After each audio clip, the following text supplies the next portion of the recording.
ஆக்சுவலா வந்து எல்லாருமே என்ன கேட்டாங்க அப்படின்னா இன்னைக்கு தான் last day task, so hostel எல்லாரும் ஜாலியா ஆஃப் கோர்ஸ் பண்ணலாம், தப்பு கிடையாது. பார்வதி பிக் பாஸ் இத சொல்லிருக்காரு நாங்க தான் பண்ணோம், என்னமோ பிக் பாஸ் சொன்ன எல்லாத்தையும் கேட்டுல திவ்யா சொன்னதை இப்ப சொல்லுவோம். ஆமா அப்படியே பிக் பாஸ் சொன்னா வந்து உட்காந்துருவீங்க, இப்போ ஒண்டி சீனா போடுறீங்களா அப்படிங்கிற மாதிரி தான் திவ்யா தலகாணில தூக்கி அடிச்சு சொன்னாங்க. நான் பிக் பாஸ் கேட்ட மாதிரி நாங்க தான் பண்ணணும், என்னால தனியா பண்ண முடியாது, அமித் கைடன்ஸ்க்கு வரணும்னு சொன்னாங்க. அமித் நீங்க இப்படி பண்ணதுல எனக்கு உங்க மேல ட்ரஸ்ட் இல்ல. ஆமா வாய்ப்பே இல்ல, நானும் இப்ப ஸ்டூடெண்ட்ஸ்க்காக வேணா சும்மா சிரிக்கிறேனே தவிர என்னால வாய்ப்பே இல்லை உங்க கூட சேர்ந்து பயணிக்கிறதுக்கு அப்படின்ட்டாங்க.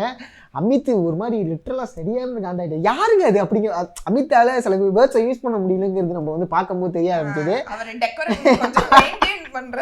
ஆமா அந்த உருளைக்கிழங்கோ ஏதோ ஒண்ணு கழுவிட்டு இருக்கு, இதுக்கு எனக்கு என்னன்னே தெரியல, இது என்ன பண்றது. அதுக்கு ஒரு மீம் போட்டிருந்தாங்க, டேட் லிட்டில் பிரின்ஸ் ஸ்டக்கட் இன் மாமியார் ஹவுஸ் அப்படின்னு சொல்லிட்டு போட்டிருந்தாங்க. ஸோ அதுதான் எனக்கு ஒரே விஷயம் தான், சமையலை தெரிஞ்சுக்கலாம், கத்துக்கலாம், தப்பு கிடையாது. அது கூட சொன்னாங்க பார்வதி கத்துக்கிறதுக்கான நேரம் இது.